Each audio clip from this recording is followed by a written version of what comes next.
Jaya Gopirana Vallabha Girivaradhari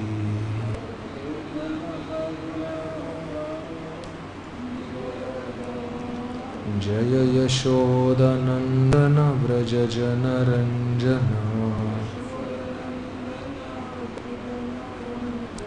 Yamuna Tira Vanachari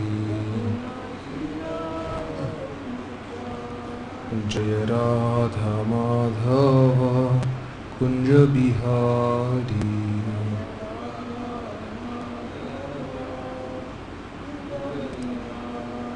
Jai Srila Prabhupada Ki Jai.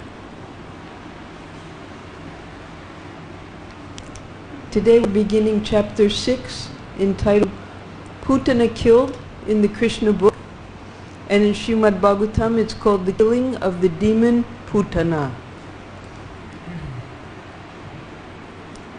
A summary of the 6th chapter is as follows. When Nanda Maharaj, following the instruction of Vasudeva, was returning home, he saw a great demoniac woman lying on the road, and then he heard about her death. While Nanda Maharaj, the king of Vraja, was thinking about Vasudeva, little afraid, and sought shelter at the lotus feet of Sri Hari. Meanwhile, counsel sent to the village of Gokula a Rakshasi named Putana, who was wandering here and there, killing small babies. Of course, wherever there is no Krishna consciousness, there is the danger of such Rakshasis. But since the Supreme Personality of Godhead himself was in Gokula, Putana could accept nothing there but her own death. So here we have a composite image. Nanda Maharaj is coming back from Mathura on his bullock cart. He's thinking of the advice that Vasudeva had given him, and he becomes a little worried, actually fearful. So he takes shelter of the Supreme Lord. Although he had performed so many different types of puja to protect Krishna, still, because Vasudeva warned him there might be disturbances, he was worried. While he was on the road, he saw a huge demoness, her body dead, and he couldn't understand what had happened. Then, over here, after Krishna killed Putana, all the ladies, we'll read later in this chapter, by different ingredients from the cows, they worshipped Krishna, they purified him, they chanted many, many mantras to protect him from any further disturbances. And the men, over there in the left upper corner, they burnt the body of Putana. Because she had been touched by Krishna, her body, when it was burnt, smelled very aromatic. One day, Putana arrived from outer space in Gokula, the home of Nanda Maharaj, and by displaying her mystic power, she assumed the disguise of a very beautiful woman. Taking courage, she immediately entered Krishna's bedroom without anyone's permission. By the grace of Krishna, no one forbade her to enter the house or the room, because that was Krishna's desire. The baby Krishna, who resembled a fire covered by ashes, looked upon Putana and thought that he would have to kill this demon, the beautiful woman. Enchanted by the influence of Yogamaya and the personality of Godhead, Putana took Krishna upon her lap, and neither Rohini nor Yashoda objected. The demon Putana offered her breast for Krishna to suck, but her breast was smeared with poison. So this is the summary that Srila Prabhupada has written at the beginning of the chapter before he gives the slokas in the Srimad Bhagavatam. And this chapter I've given it first because there's so much similarity. I wanted to go through the Krishna book and the Srimad Bhagavatam verse by verse. So let's read the summary now. We can see that Yogamaya is working on both sides here. She's illusioned Putana to take Krishna on her lap so that he can kill her. At the same time, she's illusioned Yashoda and Rohini to allow Putana to enter the house. Now, who allows a stranger to walk right into their bedroom and pick up their little baby? No mother in her right mind. But because Putana, because of her mystic Rakshashi powers, she had transformed herself into such a beautiful woman, they were actually bewildered, mohita, Maya mohita. They were bewildered by her beauty. They thought she was the goddess of fortune who had come to see her husband. Child Krishna therefore squeezed Putana's breast so severely that in unbearable pain she had to assume her original body and fell to the ground. Then Krishna began playing on her breast just like a small child. When Krishna was playing, the gopis were pacified and took the child away from her lap. Took the child away to their own laps. After this incident, the gopis took precautions because of the attack of the Rakshasi. Mother Yashoda gave the child her breast to suck and then laid him in bed. Meanwhile, Nanda and his associates, the cowherd men, returned from Mathura, and when they saw the great dead body of Putana, they were struck with wonder. Everyone was astonished that Vasudeva had foretold this mishap, and they praised Vasudeva for his power of foresight. Both Nanda Maharaj and Vasudeva knew that Kamsa was sending his ministers, different demons, to kill all the little babies who had been born in the past 10 days. So Nanda Maharaj, even before he left, he was very concerned about this.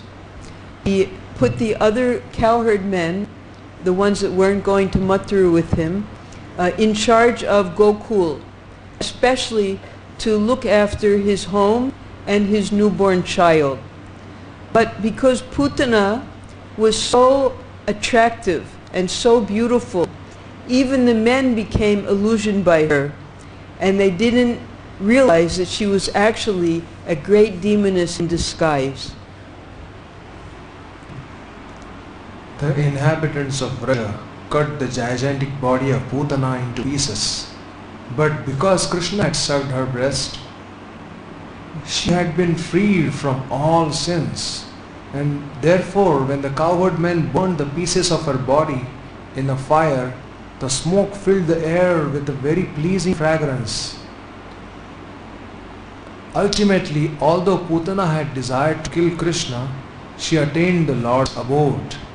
From this incident we gain the instruction that if one is attached to Krishna somehow or other, even as an enemy, one ultimately attains success. What then is to be said of devotees who are naturally attached to Krishna in love? When the inhabitants of Vraja heard about the killing of Putana and the welfare of the child, they were very much satisfied. Nanda Maharaj took baby Krishna on his lap and was filled with satisfaction. Srimad Bhagavatam 10.6. So this is the end of the summary now, where finally Putana is burned and everyone is satisfied. Nanda Maharaj takes baby Krishna on his lap, and even he's pacified because although he doesn't understand who his son Krishna is, he sees that Putana, just by contacting him, by contacting Krishna, when they burnt her body, it became so fragrant. So either as an enemy, pratikul, or as a devotee, anukul, if somehow or other we become attached to Krishna, benefit is liberation. But there are different types of liberation, and we'll learn later in this chapter what type of liberation Putana received.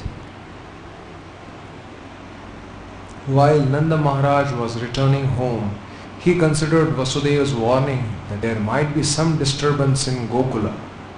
Certainly the advice was friendly and not false. So Nanda thought, there is some truth in it. Therefore, out of fear, he began to take shelter of the Supreme Personality of Godhead. It is quite natural for a devotee in danger to think of Krishna because he has no other shelter. When a child is in danger, he takes shelter of his mother or father. Similarly, a devotee is always under the shelter of the Supreme Personality of Godhead. But when he specifically sees some danger, he remembers the Lord very rapidly. Krishna Book Chapter 6.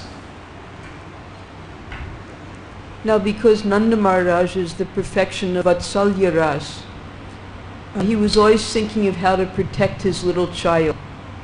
It didn't occur to him that his child was the Supreme Personality of Godhead, who he was always meditating on and taking shelter of. He worshipped Lord Nrsingadev to protect his child.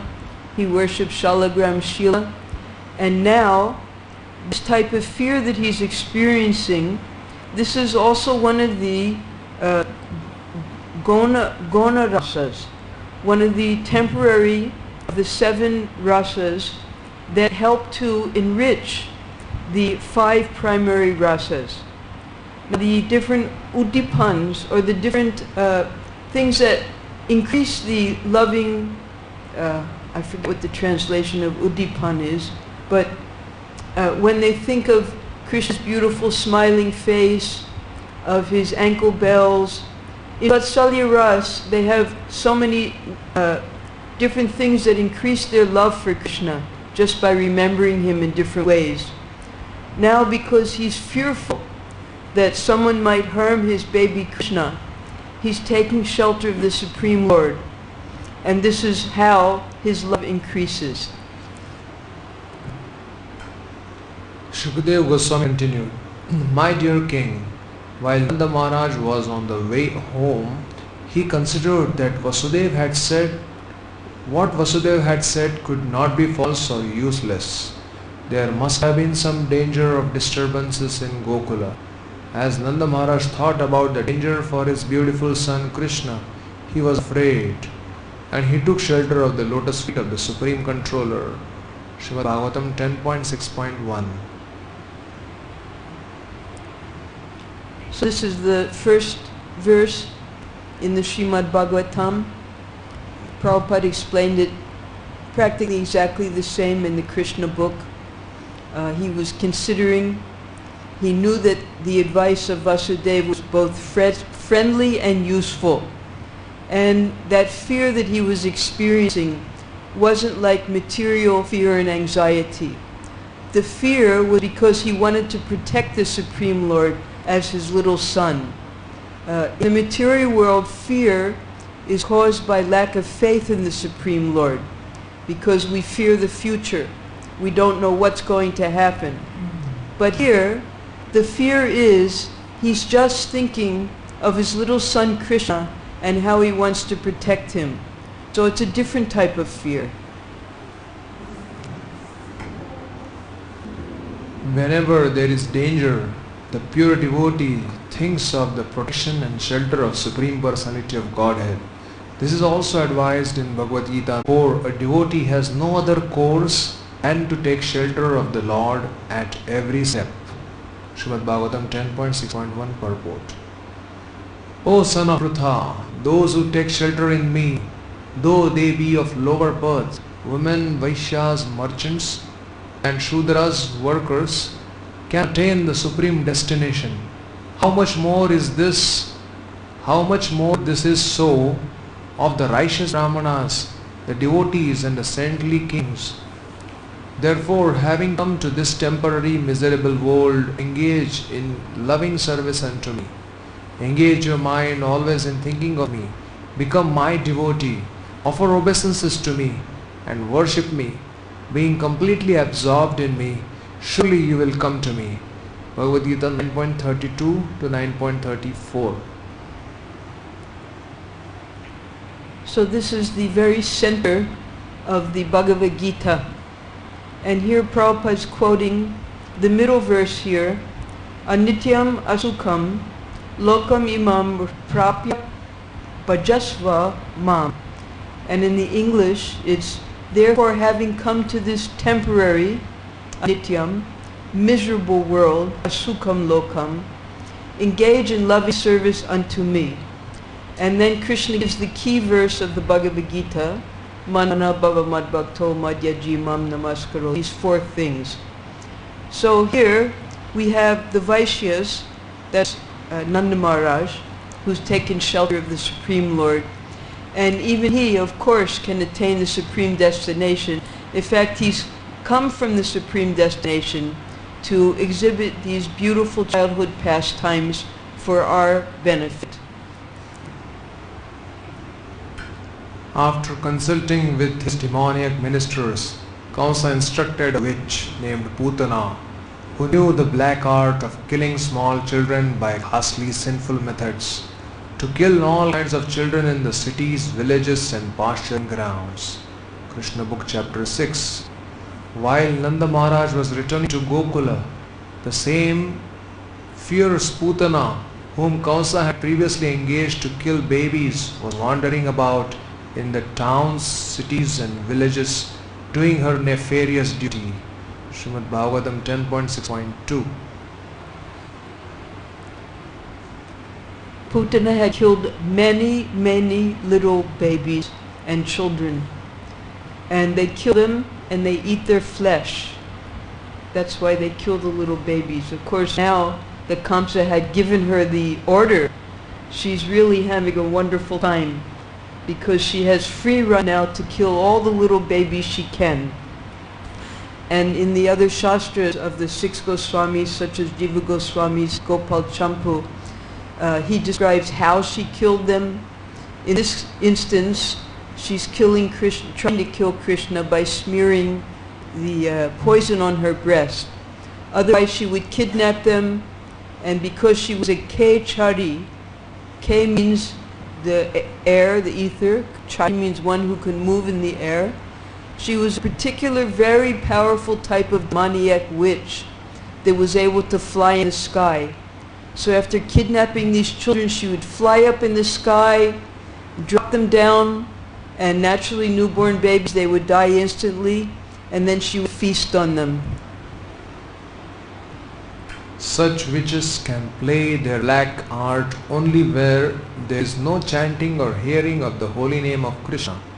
It is said that wherever the chanting of the holy name of Krishna is done, even negligently, all bad elements, witches, ghosts and dangerous calamities immediately disappear. And this is certainly true of the place where the chanting of the holy name of Krishna is done seriously, especially in Vrindavan, when the Supreme Lord was personally present. The doubts of Nanda Maharaj were certainly based on affection for Krishna. Krishna Book Chapter 6.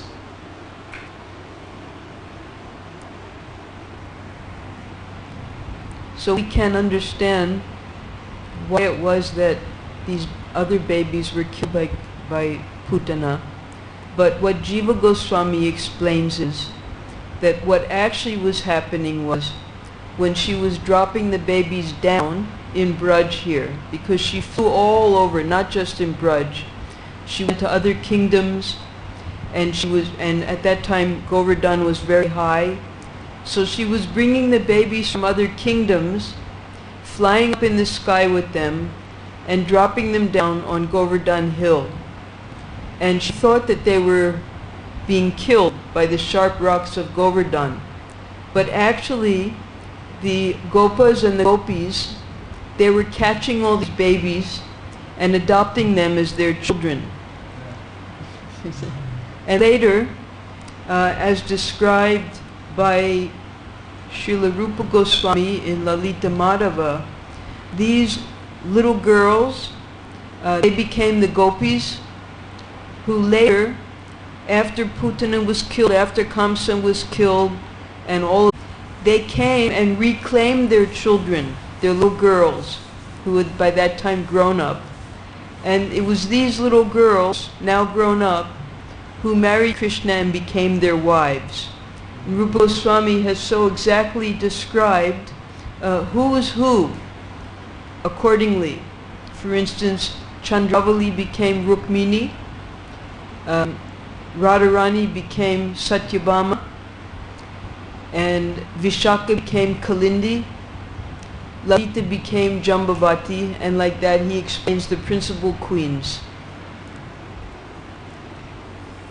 My dear king, wherever people in any position perform their occupational duties of devotional service by chanting and hearing Shravanam Kirtanam Vishnu, Srimad Bhagavatam 7.5.23, there cannot be any danger from bad elements. Therefore, there was no need for anxiety about Gokula while the Supreme Personality of Godhead was personally present. Srimad Bhagavatam 10.6.3. Shukadeva Goswami spoke this verse to mitigate the anxiety of Maharaj Parikshit. Maharaj Parikshit was a devotee of Krishna, and therefore when he understood that Putana was causing disturbances in Gokula, he was somewhat perturbed.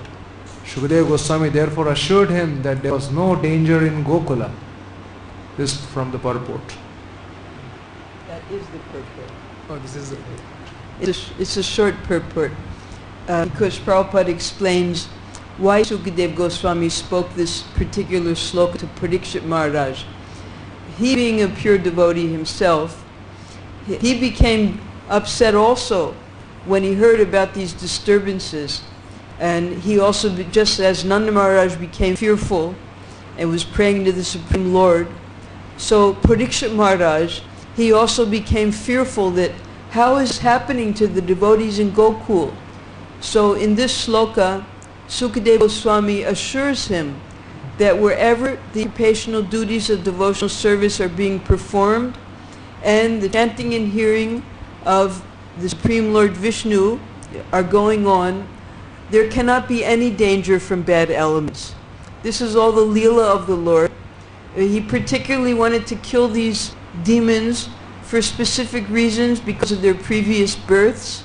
And as we move along in this chapter, we'll find out why he wanted to kill Putana. Srila Bhaktivinoda Thakur has sung Namashraya kori jatane tumi thakapan kaje. Everyone is thus advised to seek shelter in the chanting of the Hare Krishna Mahamantra and remain engaged in his own occupational duty. There is no loss in this, and the gain is tremendous. Even from a material point of view, everyone should take to chanting the Hare Krishna mantra to be saved from all kinds of danger. This world is full of danger. Padam padam yad vipadam. Srimad Bhagavatam 10.14.58. Therefore, we should be encouraged to chant the Hare Krishna Mahamantra so that in our family, society, neighborhood and nation, everything will be smooth and free from danger. Srimad Bhagavatam 10.6.3 purport. Harinam is so powerful that everyone can be delivered, especially in this age. So far as profession is concerned, Krishna said that even in fire so pure, there is some smoke. Because there is smoke, you cannot give up the fire. You have to utilize it. In this material world, there are always some faulty things in every profession. But that does not mean we shall give up our profession. Swakarmanatam bhyarcha. Bhagavad Gita 18.46. Bhaktivinoda Thakur has sung Namashraya kari thakapan kaje. Take shelter of Harinam and remain in your profession. Chaitanya Mahaprabhu also recommended Sthane sita shritam tanuvang madobhir yerayasho jitajitopyasitay strilokyam. Srimad Bhagavatam 10.14.3. So here we have four great authorities telling us exactly the same thing. First, Krishna himself in Bhagavad Gita, he explains in 1846 that we should perform our occupational duty, whatever our profession is, even if it's covered with some fault, because everything we do is covered with some fault, just as fire is covered by smoke.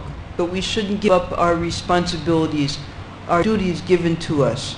We should do our duties, and at the same time, Mahaprabhu, he says exactly the same thing. When the Kurma Brahman, wanted to leave because the Brahmin, although he had a very nice mode of goodness life, he knew that he was rotting in the dark well of ignorance. And he wanted to leave with Chaitanya Mahaprabhu. And Chaitanya Mahaprabhu advised him, you simply continue with your responsibilities and you chant Hare Krishna. And anyone who meets you, they'll also become purified and chant Hare Krishna. And in that way, like a chain reaction, everyone will become purified. And who did Chaitanya Mahaprabhu quote? He quoted the Acharya of our Sampradaya, Lord Brahma himself. Stane stita, stay in your place. Shrutigatam, listen to the holy names of the Lord.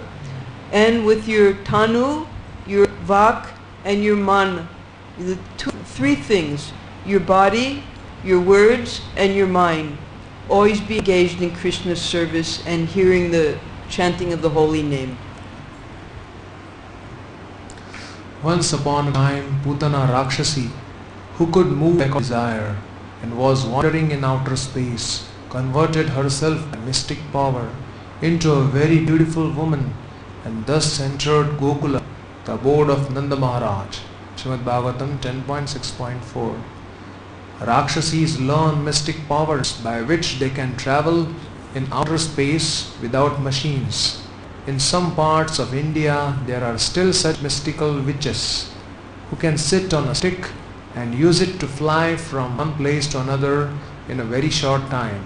This art was known to Putana. Assuming the feature of a very beautiful woman, she entered Nanda Maharaj's abode, Gokula, is the purport.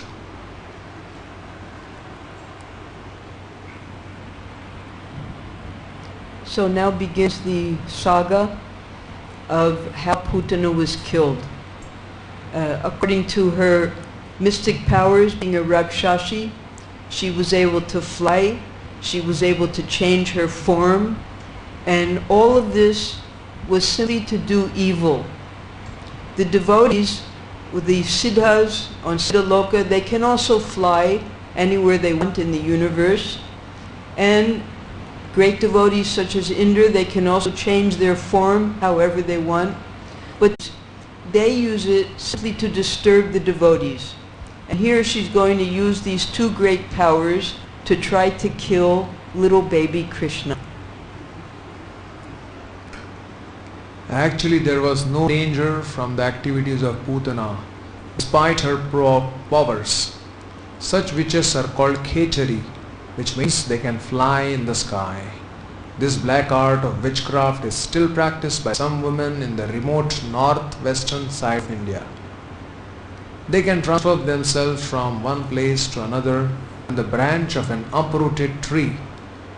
Putana knew this witchcraft, and therefore she is described in the Bhagavatam as Khechari. Putana entered the country of Gokula, the residential quarter of Nanda Maharaj, without permission. Dressing herself just like a beautiful woman, she entered the house of Mother Yashoda. She appeared very beautiful with raised hips, nicely swollen breasts, earrings, and flowers in her hair. She looked especially beautiful on account of her thin vest. Krishna Book Chapter 6. Now she assumed this form because a beautiful woman is especially enchanting, just like when we read in the Srimad Bhagavatam 8th canto about Mohini Murti, how she was able to enchant everyone with her beauty and get what she wanted. So the demonesses, the asuris, they learn different types of witchcraft so that they can also get what they want. But they misuse all of this just for their selfish desires, for their carnal desires, for sense gratification. The devotees, they also have special mystical powers, but they use everything in Krishna's service. So here, Putana, although she was ugly inside and outside, she knew how to transform. Sanskrit Khechari or Kechari, meaning traversing the ethereal regions. The word Khechari means a particular type of evil witch who drinks the blood of humans and feasts on the flesh of small children. Such witches also possess mystic powers whereby they can fly in the sky at will. It is believed by some researchers that Putana was born here at Khechari and also lived in this village. However, local Panditas strongly disagree with this and say that Putana was actually born at Mathura, and it was only her dead body that fell here before she was killed by Krishna. After she was killed by Krishna. There is no actual scriptural evidence to support the theory that Putana was born here or lived in the village. There is a small kunda on the outskirts of Khechari village known as Putana Kunda, where the body of Putana is said to have been burned. The presence of this kunda gives credence to the claim by the local Panditas that Putana was not born here, but after being killed by Krishna was burnt at this place. The Srimad Bhagavatam also confirms that Putana's body was burnt by the Vrajavasis after her death. So this is a village in Braj called Khechari. Nowadays the name has slightly been changed to Fainchari. So anyone who wants to go to that village, they can take darshan of Putana Kunda.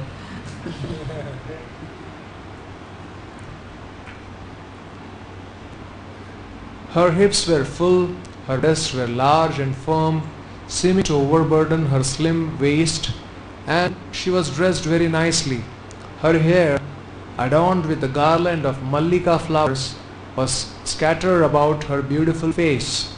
Her earrings were brilliant, and as she smiled very attractively, glancing upon everyone, her beauty drew the attention of all the inhabitants of Vraja, especially the men. When the gopis saw her, they thought that the beautiful goddess of fortune, holding a lotus flower in her hand, had come to see her husband, Krishna. Srimad Bhagavatam 10.6.5 and 6. Chanaka Pandit, he has a lot to say about beautiful women, how we have to be cautious, especially if you're married to a beautiful woman. And why is that? That's because other men are be attracted to her, and they might even kill the husband just so they can get the woman. So the beauty of a woman is one of the aspects of illusion in the material world. The beauty of a woman also drives a man on in his pursuits for sense gratification and economic development. Just by seeing his beautiful wife, he wants to work harder to maintain her and give her the things that she wants. And also even great kings, Muchukunda, he admitted that on the battlefield he killed thousands and thousands of warriors and was victorious over so many kings. But when he enters his wife's bedroom, he becomes just like a dancing dog. So beautiful women have great power over men. And therefore these men, the cowherd men who were put in charge by Nanda Maharaj to particularly guard his house, were completely illusioned by her beauty. She was glancing at everyone with very attractive looks and smiling face, and all the residents of Vrindavan were captivated. The innocent cowherd women thought that she was a goddess of fortune appearing in Vrindavan with a lotus flower in her hand. It seemed to them that she had personally come to see Krishna, who is her husband.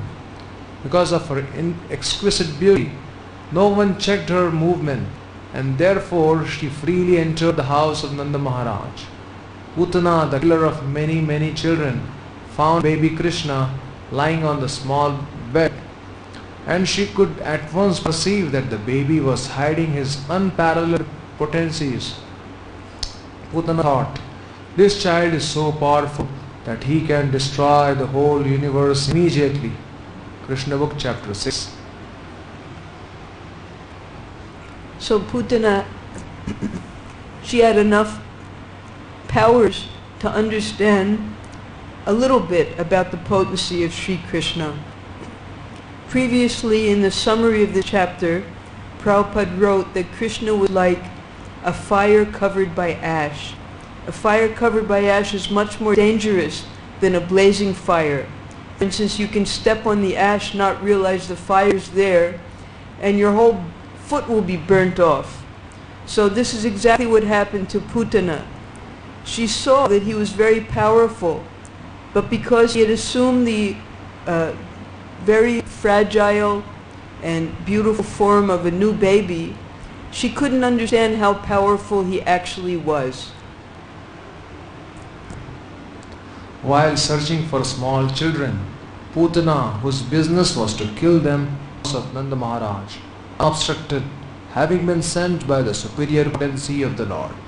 Without asking anyone's permission, she entered Nanda Maharaj's room, where she saw the child sleeping in bed, his unlimited power covered like a powerful fire covered by ashes.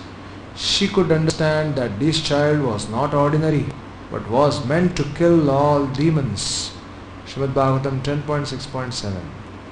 Demons are always busy creating disturbances and killing, but the child lying on the bed in the house of Nanda Maharaj was meant to kill many demons. This is the purport. These demons so intelligent. The demons so intelligent. Not really. It's like they can figure out that one. She understood that Krishna was powerful, but their intelligence can't reach to understand how powerful he actually is. She was under total illusion. It says here, by the superior potency of the Lord. She sent by the superior potency of the Lord. So why was she sent? She was sent to be killed by that same little baby. So she also is just following the dictates of Yoga Maya to carry out the pastimes of the Lord, because he's careful to fulfill all of his promises. It might go back many, many lifetimes, thousands of years, and also the promises of his devotees. So in the case of Putana, he has a special promise to fulfill. Putana's understanding is very significant. The Supreme Personality of Godhead Krishna is situated in everyone's heart. It is stated in the Bhagavad Gita that he gives one necessary intelligence. He also causes one to forget. Putana was immediately aware that the child whom she was observing in the house of Nanda Maharaj was the Supreme Personality of Godhead himself. He was lying there as a small baby, but that does not mean that he was less powerful. The materialistic theory that God worship is anthropomorphic is not correct. No living being can become God by undergoing meditation or austerities. God is always God.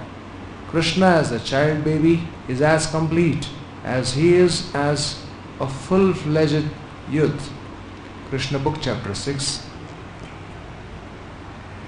So this word that Prabhupada uses, anthropomorphic.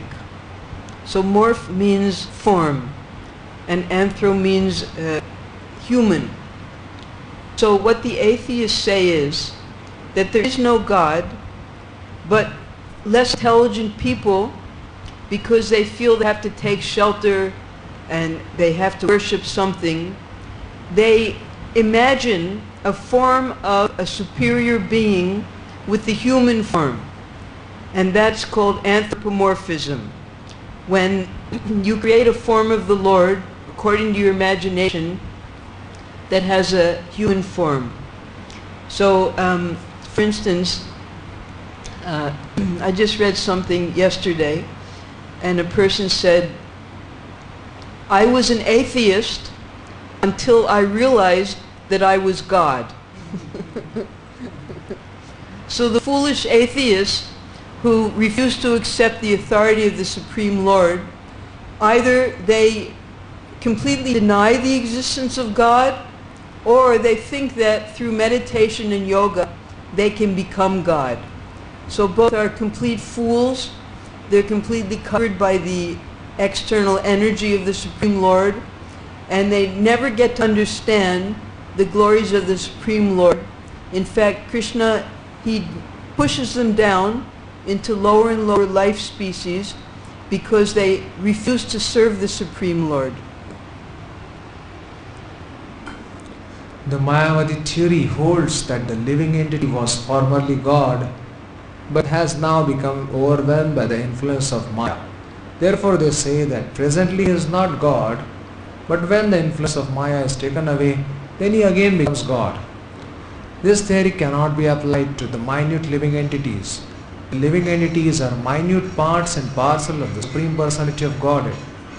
They are minute particles or sparks of the Supreme Fire, but are not the original fire or Krishna. Krishna is the Supreme Personality of Godhead, even from the beginning of his appearance in the house of Vasudeva and Devaki. Krishna Book Chapter 6.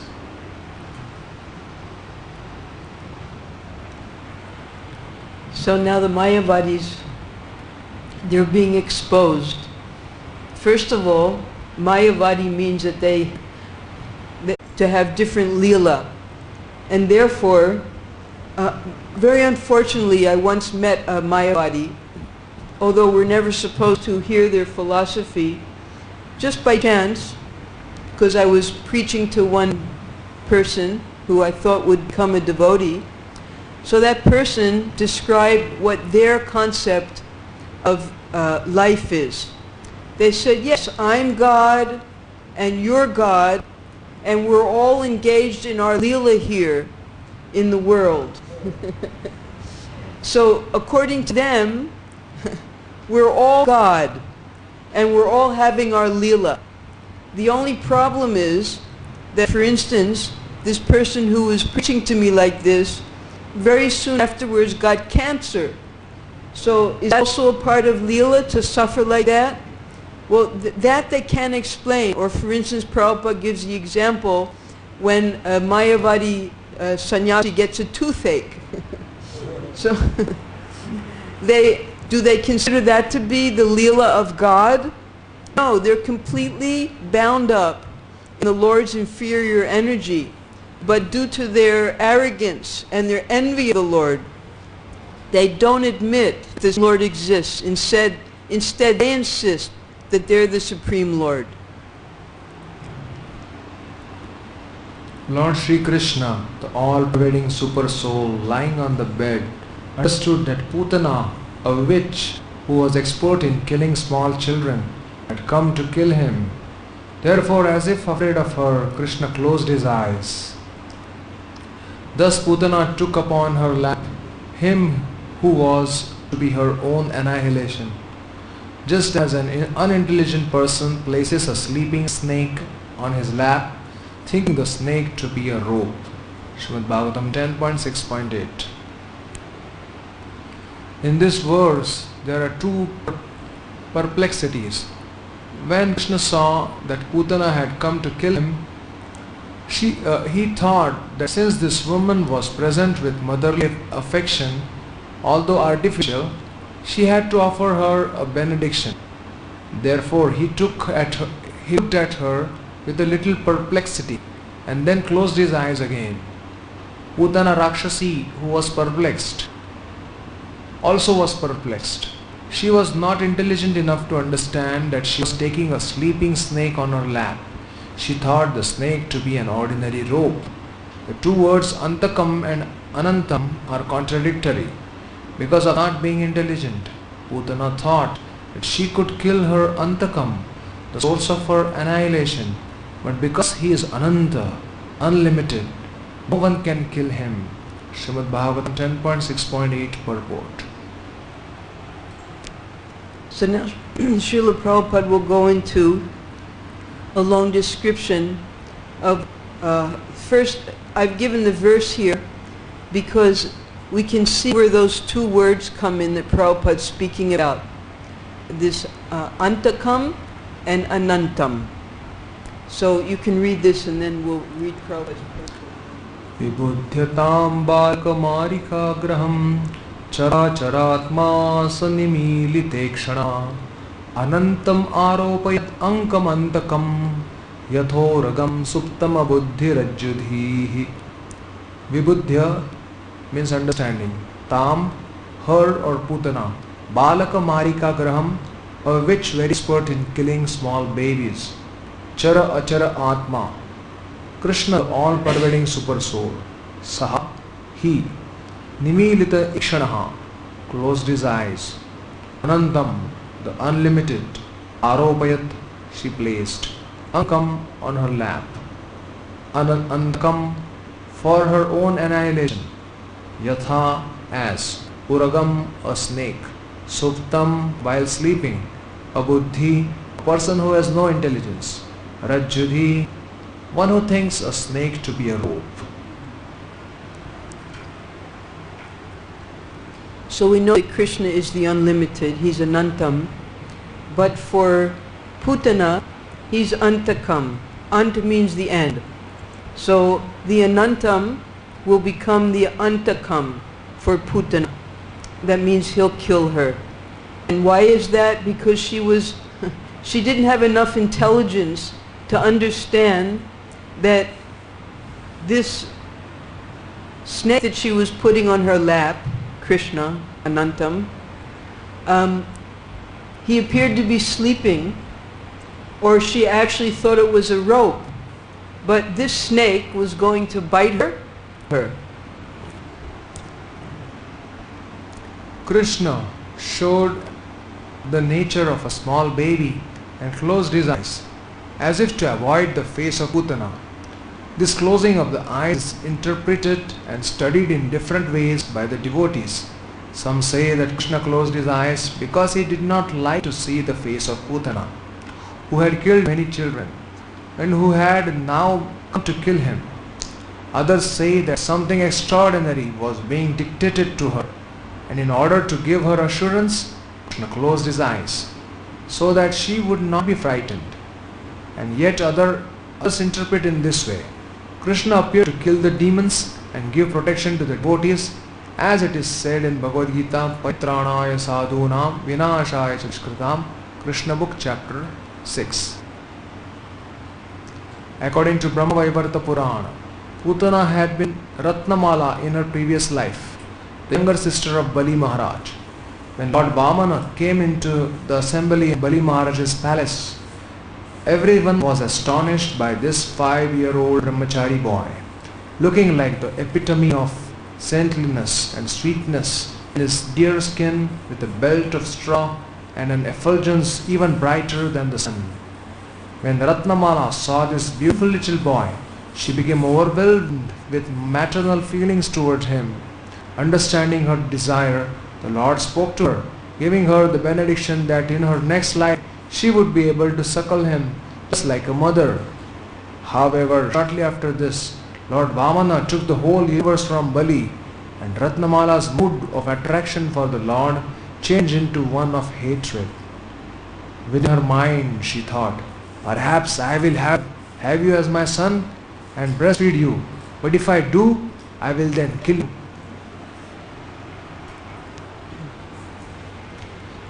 So the natural affection was there, Ratnamala, for the young boy Vamanadev, who's none different from Krishna. This was his previous incarnation before he was Vasudev. He was Vamana, the son of Kashyapa and Aditi.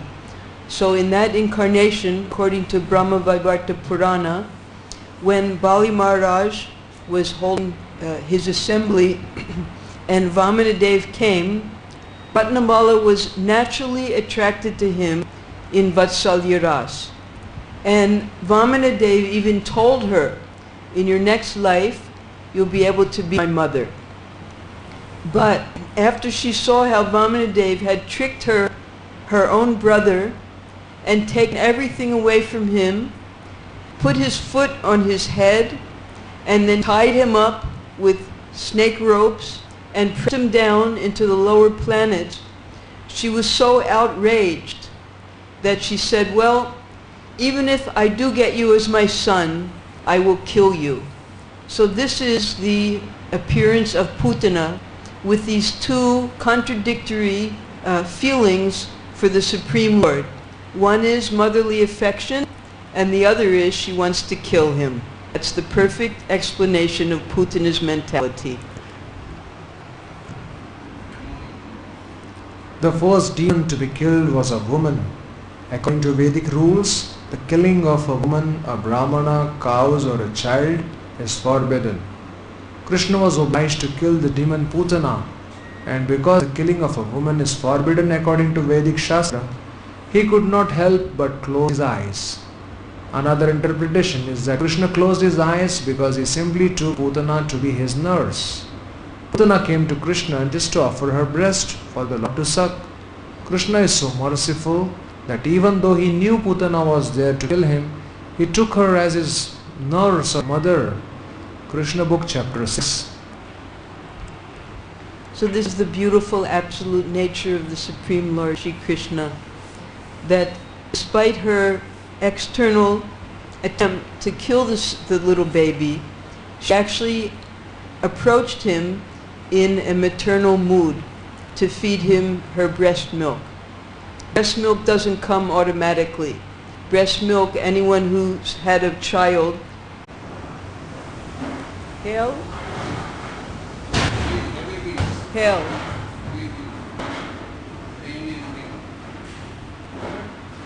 All right. So, Putana attained liberation simply because she approached the Supreme Lord to feed her her breast milk. Krishna is so kind. Even though her intentions were pratikul, completely against any type of positive devotional service, he still accepted her milk. Therefore she was considered a nurse, and because a nurse is one of the mothers, therefore when she attained liberation, she became one of the mothers of Krishna. We see here we have 7 different kinds of mothers. This is according to Manu Samhita. And even Krishna, when he grew older and he lived in Dwarka with Vasudeva and Devaki, Vasudeva at that time had 18 wives, and he lived in a separate house with his wives. And when Krishna returned from Hastinapur or wherever he was traveling, he would of course go to offer his respect to his mother, father, Devaki and Vasudeva. But the other mothers, the stepmothers, loved him just like their own son also. And he would offer respects to them as well. So many types of mothers we have. Even the Mother Earth, she's one of our mothers, therefore we should respect her. We shouldn't pollute her. So these mothers should all be given equal respect, but Krishna, being absolute, though he killed his mother